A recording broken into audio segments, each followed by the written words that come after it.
welcome everyone for another one of our weekly seminars for TESS. TESS is the Center for Tropical Environmental and Sustainability Science here at JCU, which is sort of our main terrestrial research hub, or certainly one of them. It's a real pleasure to have Natalie Jones here. Natalie, didn't actually tell from her accent, is from Canada. She did her PhD at the University of Toronto, which is one of the big three prestigious universities in Canada, McGill, UBC, and Toronto. I think are the three really big ones. Highly respected university. She'll tell you about what she works about. She's done a lot of work on freshwater communities and obviously modeling and looking at a lot of interesting factors. After her PhD, she did postdocs at the University of California, San Diego, another really good school, and also UQ. And now she's at Griffith University, which I think is in the Brisbane campus, right? It is, campus. yeah. Yeah. Okay. In Brisbane, yeah. All right. Well, without further ado, we'll hear from Natalie on the role of dormancy for biodiversity maintenance. Thank you, Natalie. Thanks. Thank you for coming. Really appreciate you turning up in person. You can hear me okay? Great. Can you hear me? Yep. Wonderful. Thank you for that introduction. I'm happy to be here. I flew in this morning. I feel like I'm on vacation, so I'm enjoying the humidity and seeing the mountains. It's really beautiful up here. Before I get into the research seminar, I just wanted to acknowledge the traditional owners on the land where we live and work. And so for me down in Brisbane, that's the Jagera and the Turrbal people. And so we're starting to finally, although too slowly, appreciate the long-standing scientific knowledge traditions that the traditional owners have. So I think that's really important for a really vibrant field of ecology. So just wanted to pay my respect to past, present, and emerging leaders in that space. A little louder? Okay, sure thing. Okay, so what are we going to talk about today? Well, I thought that we could introduce adaptive bet hedging as a persistent strategy in fluctuating environments, make sure we're all on the same page, so that can kind of anchor us for some of the experiments I'm going to show you. I want to explore this question about how the predictability in the environment influences this strategy of dormancy. And then I want to tell you about some results from an experiment I did exploring how dormancy impacts coexistence. And then I just want to finish off by talking about some of the future work that I have planned for my lab that's really kind of scaling up at Griffith University. Okay? So, let me turn this down a bit, because this could be a persistent problem, this feedback. See how this goes. Can you hear me? Okay, I'll just talk a little louder. So we know that climate change, global changes more generally don't impact species equally, depending on how conservative the predictions are. We're looking at losing maybe a fifth of the species in the next 50 to 100 years. And then when we think about the role of the environment on species persistence, we have, for example, temperature and precipitation are fluctuating over time. That's going to impact the growth rates of species. You could either be having a positive growth rate in green, population sizes are increasing, or you could decline to extinction, right? The good news is that organisms actually have evolved strategies to survive these bad conditions, okay? And if we think about what that variation looks like, some of it is predictable. We might think of something like the onset of summer in some of the arid regions in Australia. We might think, where I'm from, I typically think of the onset of winter. So these can be harsh or stressful environments that can impact the survival of organisms, but they also happen every year, if that makes sense. So that would be considered kind of predictable. But we also have this aspect of stochastic variation. Within that seasonal change, we're having anomalies or different environmental events that aren't predictable. And I'm really interested in that stochastic variation because this can lead to the evolution of so-called bet hedging strategies, okay? And so bet hedging sort of simply is randomly expressing several phenotypes. So if you can't 100% predict when conditions will be good, then one strategy might be to express a series of phenotypes, each of which could do well in a different environmental condition, okay? And so that leads me to dormancy, okay? So this is this environmentally resistant, inactive stage, and it can be a bet hedging strategy where at its most extreme you can be dormant and inactive, or you could either germinate or grow and be in the active form. Two different phenotypes, okay? So this avoidance strategy of sort of avoiding negative conditions or stressful conditions can unfold in a couple of different ways, and I'm going to talk about two. So the first is to live for a long time. And so in the context of plants, that might be something like vegetative dormancy, where you live for a long time, you're in a seasonally varying environment, and you're going to be storing a bunch of resources, caching those away so you can use them when you're not foraging, when you're not photosynthesizing, okay? And so when I worked in California, we would often talk about these really old plants. So for example, this ancient bristlecone pine in Inyo National Forest. It's called Methuselah. So some of us might recall from the Bible, Methuselah was, of course, as it's all on the tip of our tongue, Noah's grandfather. And he reportedly lived for 969 years. Some think maybe that was a translation error, but Methuselah is associated with longevity. And so this is a long-lived tree. Does anyone have an idea how old this tree is, approximately? I'm going to say 12,000 years. 12,000 years. Is that right? Nice. Well, I like the, it's a bit high, but I like it. I like the optimism. What do you guys think? 5,000? Cool. Anybody else feeling? Pardon? Yeah, a true Methuselah. Yeah, exactly. These are all good guesses. I'm like, is it, what are the rules? Like closest without going over? That's the Price is Right rules. Somewhere around a little under 5,000 years. And so this is considered to be one of the oldest trees, but I wanted to flag, there's a new tree in town, guys. In the last few years, this ancient cypress in Chile, which has been aged, it's basically under debate in this tree age literature. Some people are, they still think that this bristlecone pine is older. Anyways, 80% chance that this Chilean tree is more than 5,000 years. It's more than 12 feet in diameter. It's a big tree. Just so you know, for your trivia, keep it in mind. So that's to follow. See how that debate shakes out. So you can be old, right? The other way is to be dormant in the embryonic phase. And so this is what I tend to research. And so we also have some pretty fantastic examples. And so one of them is this Silene stenophila, which was tissue that was actually resurrected from Siberia. So 32,000-year-old plant brought back to life.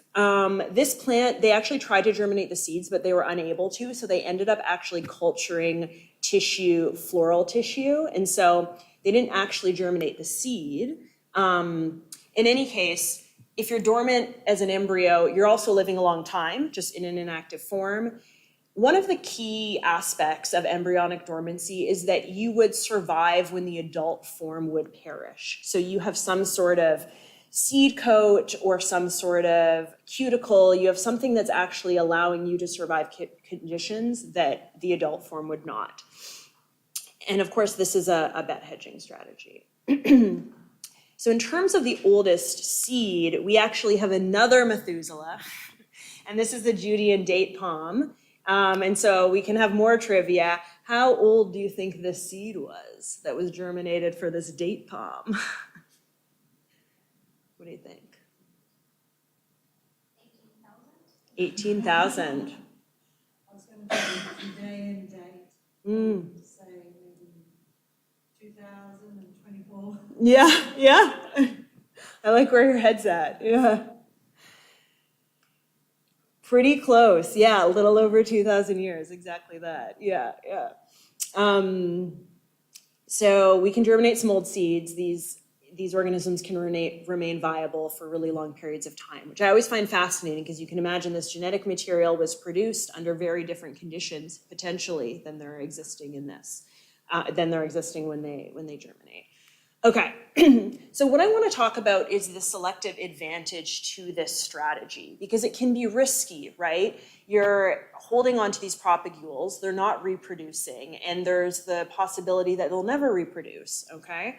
So I want to talk about the role of uncertainty and walk us through an example. So if we imagine an environment that's fluctuating over time between sort of good and bad conditions, if we consider an organism that doesn't bed hedge versus one that does, and we look at their average fitness over time, a couple things emerge, okay?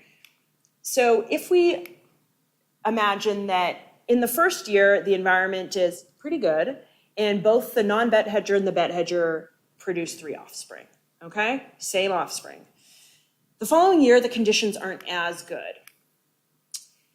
The organism that isn't bed hedging is able to produce 1 individual on average, okay? The bed hedger still produces 3, okay? The next year, conditions are actually perfect. Conditions are optimal, okay? And so now this organism is able to capitalize on those and reproduce even more, 6 individuals on average, okay? The bed hedger is still producing 3. Again, conditions are okay, similar to the first year, they both produce 3. So the idea here is that if you look at the average fitness comparison between these two, you have to think about how you're calculating that.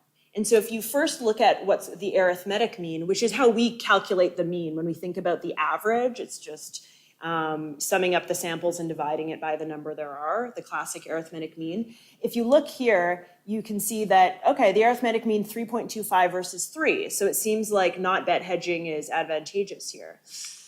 But if you consider the geometric mean, which is actually by the square root of the number of samples or raised to 1 over the number of samples, you actually see that the bet hedger reproduces more on average, okay?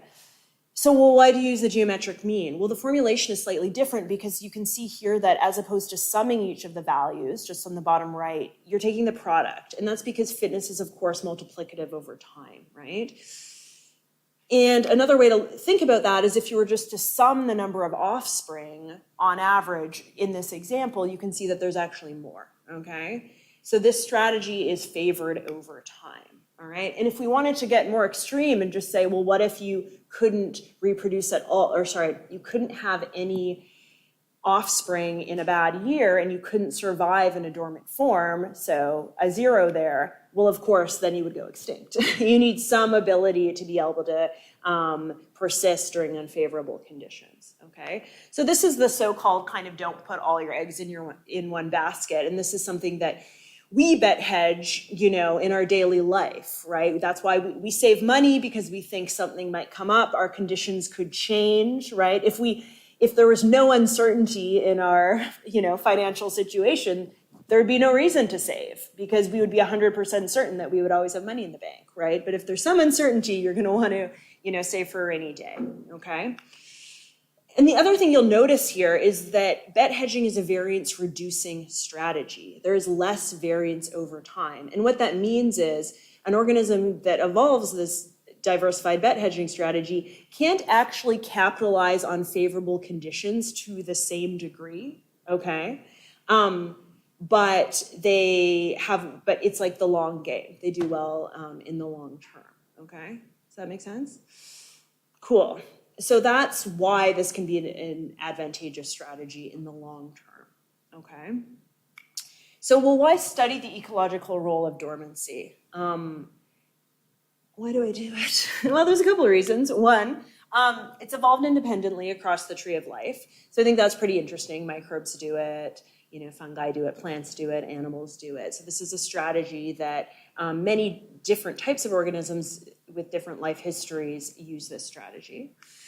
The second reason is I think that we often ignore it. And so here's a quote where it says, "We note that equation 1 can be modified to accommodate a persistent dormant seed bank. However, for simplicity, we assume no seed bank." And guys, this was a paper I wrote. Ah! So, we didn't include it in our model. And then the final reason is, well, we're actually getting more extreme environments over time with climate change. We're seeing a lot more anomalies and stochasticity in the environment. And so the question is, well, how does this life history strategy, what role is it playing in the persistence of species? And so I just think that's pretty interesting. Make sense? Okay, so we now know kind of what adaptive bet hedging is, why it can be selected for in fluctuating environments, okay? So now I want to talk about a project that I've been working on for a while that's not done yet, where I want to just talk about populations from sites that I want to take a macroecological approach to kind of look at dormancy. Okay, so first question, using plants. I wanted to try to understand if there's this geographic signature. If you're from an environment that's more predictable, more variable, can we see a signature for that in dormancy? So one thing I did was sort of lean on this really fantastic study with 216,000 observations, shockingly, it's incredible. And so if you look at this map, this is basically broken down into dormant versus non-dormant, a binary outcome, either a plant germinates right away or it doesn't. And this is just in the Fabaceae, okay, the pea family. So I would say there sort of is, right? So you can see, that it's more prevalent in temperate zones, okay? So you can see more of that pink color in temperate zones, right? But one thing that kind of struck me is that if we think either you're dormant or you're not, another kind of important aspect to this is how sensitive you are to the cues themselves. It's not always a 0 or 1, there's some fraction of the population, 10%, 30%, 50%. What fraction of that population is actually germinating, is actually contributing? What fraction is actually remaining dormant, okay? So that's kind of what I wanted to explore in this project, to dig into that question. So that led us to this hypothesis that dormancy rates are higher in populations from sites that are more unpredictable. So we're kind of imagining this sort of relationship where we have an aspect of environmental variation on the x-axis, and depending on how unpredictable that is, essentially that's gonna lead to higher dormancy rates, okay? Basically because dormancy spreads risk. If it's less predictable, there's more risk, therefore there's more dormancy. Make sense? So the data set I'm working with so far, which needs to be updated, this work hasn't been published yet, we have in this data set 80 studies, there's 341 species across 71 plant families.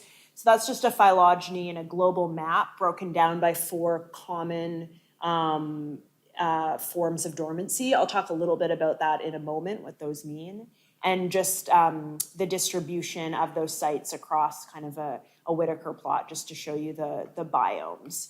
So we did a meta-analysis, or are doing a meta-analysis. We also used this gridded climate data that's publicly available, where you can use the geographic locations of these sites to extract climate anomalies over the long term to understand what that climate signature is. And then we just ran a model on that, okay? So I'm just gonna show you some results that are work in progress. Okay, so just to orient you, we have this aspect of climate variation, and then we have the proportion of the population that's dormant for each of these 4 dormancy classes. And these are just the fitted values from the model. So we sort of see a few things pop out. So the first thing we see is that, well, in 2 cases, dormancy does increase with variability in the environment, okay? We see basically a flat line when there's no relationship, when there's no dormancy. We basically don't see a relationship at all, maybe unsurprisingly. And then we see this one, which was a little perplexing, or is a little perplexing, with this so-called morphophysiological dormancy state, the ancestral form of dormancy, where we see declines. So why is that? Well, short answer is we don't know.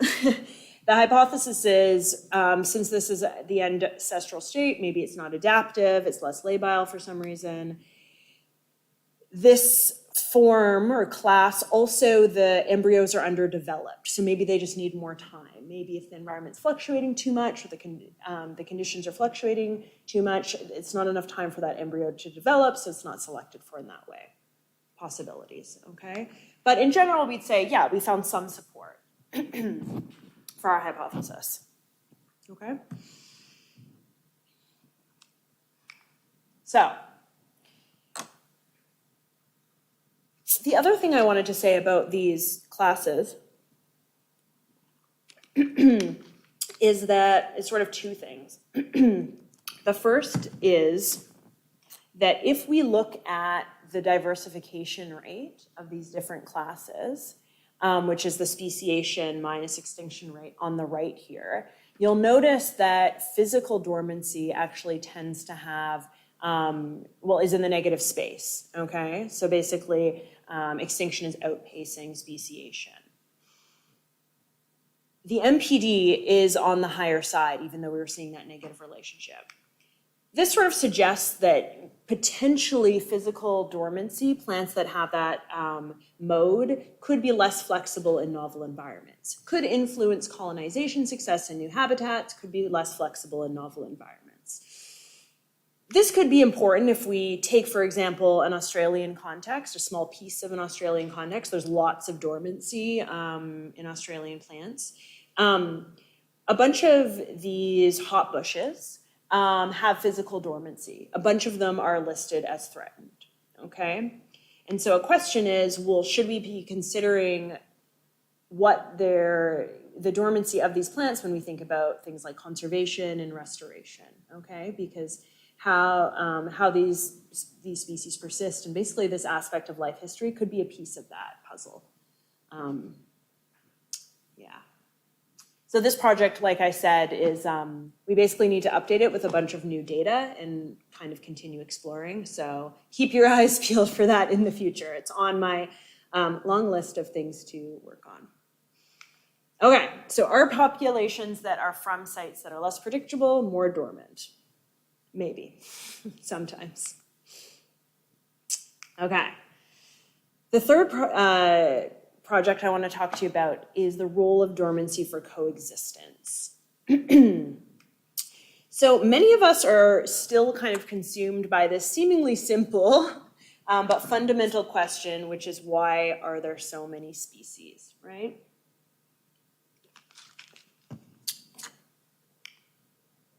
And modern coexistence theory, this mathematical theory, has kind of a solution to that question. And so people have started really applying modern coexistence theory to all sorts of different ecological phenomenon in a lot of high impact papers. For example, antibiotic resistance, priority effects, restoration, contemporary niche theory, character displacement, and also incorporating it into experimental tests of coexistence, okay? And so the idea is, for those of us that aren't super familiar with it, that's absolutely fine. I'll just say that basically it breaks coexistence down into either equalizing mechanisms or fitness differences and stabilizing mechanisms or niche differences. Basically processes that either reduce diversity or promote diversity, okay? And I want to focus in on this stabilizing mechanisms, okay? And that's because one of these stabilizing mechanisms is the so-called storage effect. Stay with me, stay with me. So the storage effect basically has three ingredients. One, species competitive abilities are correlated with environmental quality, okay?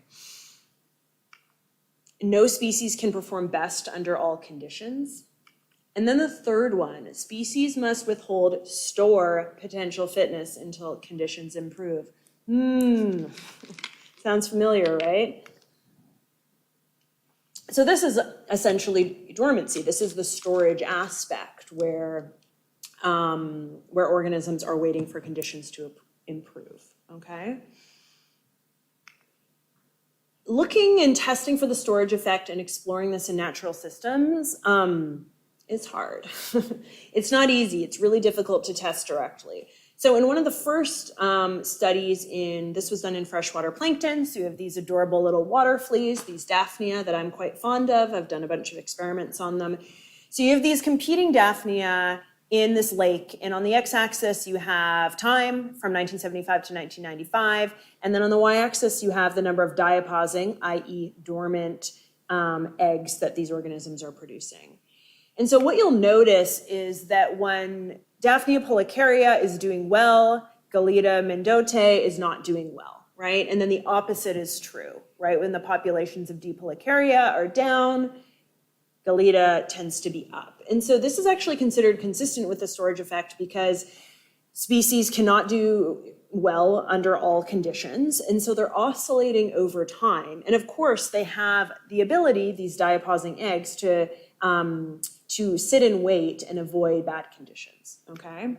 So it's this idea that temporal variation in recruitment, it's consistent, okay? And the idea here is that Galleta really needs the storage effect because you can see that there's a lot more zeros, okay? So it's the inferior competitor. It's able to persist through investing in this strategy, okay? Amazing study, really important field work looking over time, but not direct.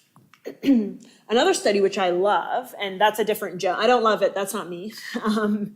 It's a different Jones, but another great, more recent study is exploring the role of dormancy on the coexistence in this aquatic plant. And what's really cool about it is one of these species produces these dormant individuals. You can see there to the bottom left. And so they were able to do these experiments to model the role of dormancy. But you can imagine that there's more than just the dormancy that's different between these two species. There's other aspects of their different species that are different among them, right? So this makes it really tricky because how do you explore this question, okay? So this led to a lot of thinking and reflecting and trying to figure out, how are we gonna do this? And when I was in San Diego, a friend of mine who studies speciation was like, hey, you know what else goes dormant or has dormancy? Caenorhabditis, nematodes. And so the life cycle of these guys is they grow up, they produce eggs, they move through these different larval stages. But if there's heat, if there's crowding, if there's starvation, if conditions aren't good, they can actually go into what's called dower, where they go straight, and that's them just fluorescing on the left there. And they can stay in that state. It's environmentally resistant, and then when favorable conditions return, they activate, okay? So we thought, aha, what's really great about this system is that it has all these genetic tools that the natural systems that I love to work in do not. For example, you can order from WormBank different knockouts or different strains, including a worm that has the dormancy pathway knocked out. You can have it dampened, downregulated. You can have a wild type. You can have it upregulated. So you can actually control for the genetic background of these species and then do some tests. So that's what we did, okay? So we basically grew these guys up on Petri plates. They eat E. coli. And we did some experiments where we measured their growth rates. The populations crash. You give them a bath. You wash them in some soap. That kills everything. It kills all the organisms that aren't dormant because the dormant ones close up, so the soap doesn't kill them. Then you can actually replate them and have them recover, resurrect them, and then you can do a bunch of math. Basically, you get a bunch of parameters and you can parameterize these models. So that's what we did. And so we had these different simulations where we have these different strains competing for resources under different environments over time. Aha. So I want to show you the results, some of the results from that study. So the way this is set up is basically I have a heat map with a ratio ranging from C. elegans dominance, complete dominance in purple, and C. briggsii in green, okay? And then on the right is just showing us basically the temperature sequence between these three temperatures, okay? So it's fluctuating. So we have our knockout, and essentially in our knockout, although we had a small, a few that survived in our model, but you can see that quickly all of the C. elegans go extinct, and you have your wheel is looking green. You have low dormancy, wild type, and increased dormancy. And essentially you can see that as you upregulate this pathway and you're becoming more dormant, you're seeing a shift in the dominance of these species, right? You're now seeing a lot more C. elegans. In some cases, C. elegans is actually out-competing C. briggsii and driving it to extinction. And in many cases, they're both persisting over time, okay?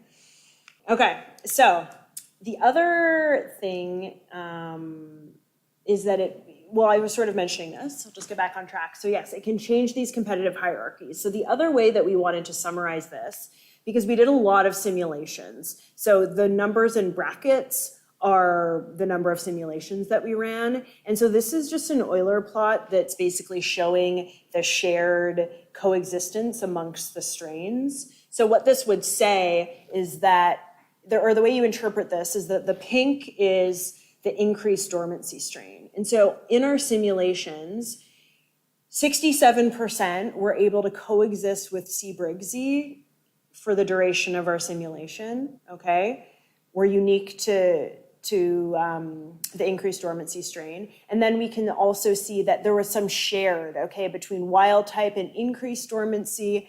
That was shared for about 19%. We had about 10% that was shared across all. So for our simulations, about 10% under all cases, they were able to coexist, okay? And then we see about 4% were shared between the low and the wild type. So this is just a way to sort of break up what's shared and what's unique. And kind of the take home from this, of course, is that the largest circle is the pink one, basically showing that overall in our simulations, there was more coexistence, which what that means to us is that at the end of the simulation, both species were present, okay? So if one species dropped out, there's no coexistence. Both have to persist until the end. And so what we're seeing, of course, is that there's more when that pathway is upregulated. Does that make sense? Cool. Okay, so does dormancy change coexistence outcomes? I'd say yes. And this is comforting for me because although this is a very controlled lab experiment, it kind of shows us that when you, again, control for species differences, control for the genetic background, dormancy itself is playing a role here. And of course, in more complex ecological scenarios in the natural world, there's a lot going on, but if you just kind of isolate this one piece, it shows it can be important, which is good because I'm looking at it in more natural systems as well, okay? So the last thing I wanted to do was just kind of talk a little bit about some of my plans, my grand plans for the future. So I already kind of told you why I think exploring this ecological role is interesting. And in general, I'm basically trying to understand what the role is for the resistance and adaptation for communities to global change. And what I think is nice about that is there's a lot of directions you can go in. You can look at dynamics over space, over time. We can look for thresholds. We can see if invasive species are doing something different. The role of dormancy in novel interactions, of course, coexistence, trophic cascades. And my hope is that this can also kind of anchor my theoretical interest in these fundamental processes, translate that into testing things empirically, and also potentially create a bit of a feedback between sort of fundamental and applied ecology, right? That's the hope in the future anyways. So what I'm trying to do is leverage variability in Australia in natural systems. So here, floodplains have these dormant reservoirs of biodiversity that support a lot of migratory species, right? So in this conceptual model, you essentially have this dry phase where everything's dormant. then you'll get an inundation event. You'll have flooding, and then these invertebrates that live in this dry sediment, they activate, they start growing, and then fish and birds will start feeding on those, okay? And so it creates this huge, this what's so-called sort of boom and bust ecology of these regions that can be really, really striking and really a really important resource for migratory birds and fish that really rely on the activation of these dormant organisms. Then you get a drying phase, plants germinate, and then there is actually this sort of post-flood productivity where now the terrestrial organisms can start capitalizing on this as well. And then the whole cycle continues, okay? And so the state of freshwater in Australia, it's really representing a challenge, but I also think an opportunity. So if we look at something like the Murray-Darling Basin, this is from 1973 to 2014. This heat map is just showing the frequency of occurrence of inundation states. And so you can basically see that you have a bit of a rainbow where some places are inundated very regularly, and then you have these rare inundation events, okay? So you essentially have this natural variation in inundation across these large landscapes. And at the same time, these systems are under a lot of pressure. So for example, 75% of the freshwater resources are devoted to crop or livestock. So not only do you have a lot of natural variation occurring in these systems, you also have resources that are water that's being extracted, okay? So you have that kind of layered on top. And so I was just awarded some funding to explore the resilience of floodplain communities. So this is work that we're going to be doing sort of on the Queensland, New South Wales border. You can see here on the left in sort of the lower Balone floodplain. In some of these areas, this is just a picture from February 2022, but with the La Niñas, it was really wet in this area. So it had been dried out for more than 10 years, I'm told. I wasn't here.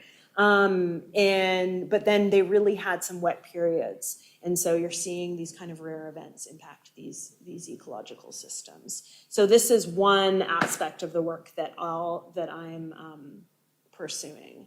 And so I'll just flag that because we have a small but mighty team. We're growing at Griffith. And so I really am in the market for a curious PhD student who likes puzzles and tinkering and linking theory to experiments. So if anyone knows anyone like that, please forward them on to me. And with that, I just wanted to say thanks to a bunch of people, my supervisors, my collaborators, the institutions that have funded some of this work. And I also want to thank you guys for coming out for inviting me up here and coming out in person and online to listen to me talk. And yeah, I'm also happy to answer any questions. So thank you all. Very good. Okay. Questions here? Any questions here? Any questions online? Okay, I assume we're, yeah, okay, sorry.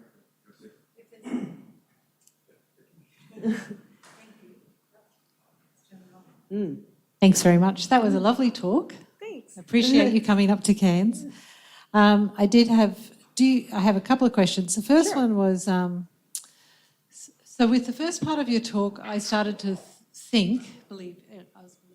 I was thinking, is bet hedging a strategy when you don't have phenotypic plasticity? Like, is it if you have a lot of plasticity or genotypic plasticity within the species, then you don't need to hedge your bets because you have that capacity to adapt to changing environments. So that was kind of the first thing. And then I started to think, well, actually, there's grasses that are polyploidy, which have a lot of genetic variability, and they can be dormant. So then I argued myself out of that. Well, it's fascinating. So you bring it did make me wonder. Yeah. And then at that last part of your talk, sorry, I've just lost my And I was wondering then if dormancy was really the outcome or if it really was a mechanism. It's like the chicken or the egg. It's like Yeah, like if those simulations, so that was just sort of I think it's the mechanism. I'm just trying to think. separated. Yeah. Well, so the way that we ran these simulations is we essentially, so we, plated a bunch of worms on Petri plates. We fed them. We put them in incubators at different temperatures. We washed them, and then essentially when we recovered them, we would count them throughout. So they would fluoresce, and we'd count them. So basically, we were able to get. So we had these strains. So we had a priori knowledge of which strains will be more or less produce more or less dormant worms, but we counted them. So we were able to say, like, this is the fraction of the population. So then when in the simulation, when they colonize a new site or resources are renewed, how many individuals there are is based on that number. But it's a good question. I'm just thinking, yeah, so I think because of that, it's the mechanism. But yeah, dormancy is such an interesting puzzle. And just to your first point, this idea of plasticity, it's like, you could probably get into a philosophical discussion of, that the plasticity is a form of bet hedging itself. Is it different or the same? Yeah. And just an observation from rainforest, we don't tend to get dormancy in seeds, but we get often a dormancy in seedlings. So but when we do get dormancy in seeds, it seems to be that with some of the very large fruits, either they will germinate straight away within the month, or they can be dormant for a year or two. They're at very high risk of fungal attack or they're dormant. Yes. But it's interesting that they either need to germinate straight away or else they'll sit. There's no like 4 month. It's like either right away or 1 or 2 years. There's no like 6 months. That's just what we've interesting. seen from when they collect seeds in nurseries. That's cool. That's what the data look like. So it's kind of That is really cool. Learn to talk louder when you're asking questions, Susan. Any other questions for anybody? Oh, okay. Here and then Dave. Got you by a quarter of a second. Thanks. That was super interesting. It seems like dormancy is a kind of a hard thing physiologically. So I guess to evolve, but also for organisms to do. So is there a cost, not just a cost of missed opportunity, but a performance cost for having an ability to be dormant, like when the organism wakes up, does it typically not? That's such a good question. Yes. So so the aspect of missed opportunity is sort of what, you could die when you're dormant, somebody could eat you, something, or you could be buried in the dirt. But then the aspect of actually investing in it.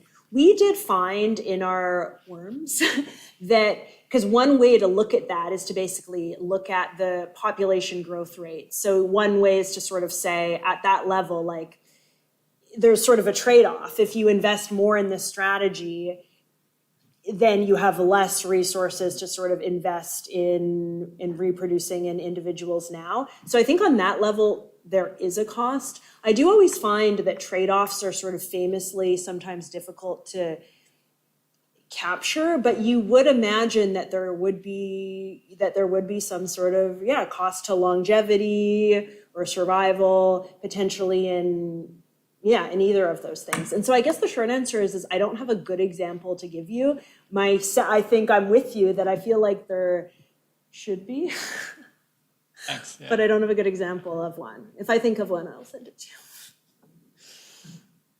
Hey, I was watching you online before I walked here, watching you on my phone. So I have seen the full presentation, which I really enjoyed, but other things need to be done. I really enjoyed, you made easy, very difficult concepts, I think. It was very cool. So I'm Daniel Montesinos, I'm a weed ecologist, which I think is very relevant. I really liked seeing talk about dormancy and bed hedging. It's just so important for invasion ecology. And I wonder, in the studies that you have done, were you mostly focused just on the native range of all those species, or did you consider were there having shifts or changes in the strategy of dormancy? Because dormancy is so important for weeds in Australia, right? We have these weeds. No one is working on the soil seed bank, but they can be dormant for 10, 20 years, and that changes completely the dynamics of the ecosystem. But how do you think your research will be relevant in that factor? What will be good research lines to follow? I think that's a really cool question. So the short answer is for my meta-analysis, I was just looking at the native range. But I think you bring up a really good point. It's something that I haven't gotten at yet, but just, yeah, basically just this role. Because of course we think of all these classic hypotheses for invasion ecology, like what drives, whether you become a weed or not. And yeah, I think there's some aspect there. So the short answer is I haven't done much on it in terms of plants yet. I do have a study that's I'm starting now. So Griffith has a bunch of campuses, and one of them is in this forest, which is really nice because it's easy to kind of get to sites and there's a lot of weeds there. And they also do a lot of burning there, basically to protect the university from burning down. But you can imagine it creates a natural experiment where they're burning some things and not burning others. And so I think we're focusing on the seed bank of weeds in that region to basically sort of try to understand how fire is going to interact because these weeds are taking over. So that's one thing that I've started looking at. But yeah, the short answer is I think there's a lot of opportunity to kind of develop that aspect. And that kind of goes to my point too, which is people often ignore it. So I think, yeah. Well, let's talk. Yeah, exactly. Maybe we can find a You should PhD in work on common. it. Yeah, that's what I'm trying to evangelize people. Like, yeah, it could be this really important aspect, and it can probably evolve quickly. It could, help colonization. It could impact how species interact. Like, I think there's so many aspects of it that could be really important, and for sure in the context of weeds. Yeah, I'm sure. I have a very cool example for Lucas about bed hedging on this thistle. I could send you the paper. In which this Asteraceae in the Capitula, some of the seeds can have pappus, and some of them don't have pappus. And I don't remember which one, but I think the ones with a pappus were dormant, and the ones without the pappus were not dormant. So they were both dispersed in space and time with different types of seeds, really hedging their beds in different strategies. And then you wonder, like, are they heavier? Do they have higher viability? Do they, is there something else about them that we can measure that makes them, what do they do with all those extra pappus resources? Any other questions for Natalie? Online? Anybody watching online? Usually have about as many people. Sure. Uh-oh. Okay, we don't have to only have big questions. Little questions are good too. It might be hard.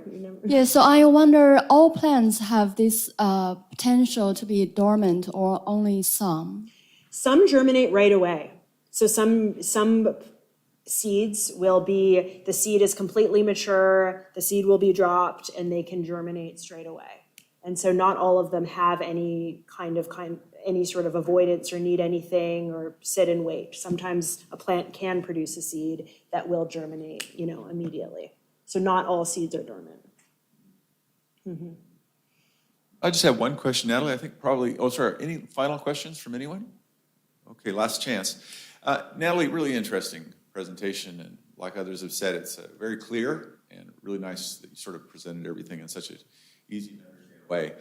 My question is this, and this gets a little bit into more of the big questions of things like global change and climate change and all that. I personally, and I want to say, first of all, I'm a believer in climate change. I am a real conservationist. You know what I mean? Like, I try to practice what I preach. Sure. But on the other hand, we live in this world, and what everyone says is what we're doing is turning everybody off, that it's all doom and gloom, that we're not telling them both sides of the story, that, that we're creating this world in which climate change is being invoked as this sixth mass extinction. Sure. And the one thing that we tend not to see out there is stuff like this synthesized in a way. I mean, if you think about things like the hibernation or estivation or your kinds of dormancy, And there's lots and lots of different mechanisms by which species might be able to persist in the face of climate change. Totally. Lots of stuff we don't know yet, but I don't see that stuff written up and synthesized in a way that your average MAGA Republican in the US would be interested in reading. And yet I somehow think we need to be reaching not just ourselves, but those kind of people as well. Do you know anybody who's done like a synthesis of all of this different biological mechanisms and how they could contribute to greater resilience in species to global change phenomena? Has anybody done a review like that? Because I think it would be good. I think it would be good. Let's write it, you guys. All co-authors here. So I guess I have seen reviews on dormancy. I have seen conceptual reviews on bet hedging. But to your point, I could also imagine like a nature letter, like a very high impact short thing that basically says what you're saying, which is like, and this is what I always say, like in my grants and stuff, don't steal this line from me, but I always say like, I'm trying to understand not only the aspects that make species vulnerable, but also the ones that make them resilient, right? Like the corollary of that. And that's sort of what you're speaking to. And there are, as you say, a bunch of different types. You can live for a long time, you can be dormant, you can estimate, there's these different life history strategies. And so I do think that talking about it is good. And I also think that it will also help us understand, not to be, so short answer is I think I totally agree with you. I think that would be good. I also think it would be an interesting kind of life history lesson for a lot of people who hear about hibernation or who hear about these different and plant seeds, but don't really think about it in that context. And then the other thing I think is that when we look at, for example, extinction trajectories, like one thing I'd like to move through over the coming decades as I do research is like, if we think about what the trajectories are and what the slopes are of those declines, like the question is like, well, what role, you know, if we're expecting things to decline sharply or not, or increase or have a really shallow slope, I think some of these, like the life history could inform that. We're all talking right now about like, we want to increase predictability and we want to which of course we do, but I guess, of course, my little soapbox is that I think that this could be a piece of that. In terms of hopefully dampening, you know, declines because of these resilience. We don't know what the thresholds are. We don't know what the limit is. We don't know how quickly these things evolve. There's a lot of unknown, but I guess that makes it kind of an exciting thing to explore. Yeah, that's cool. You should write that. All right, let's do it. Well, this is our next nature paper. Yeah. Okay, well, Natalie, thank you very much. As behalf of Tess, we really, and our audience, really appreciate you coming up here to join us, and thanks a lot. Thanks, guys.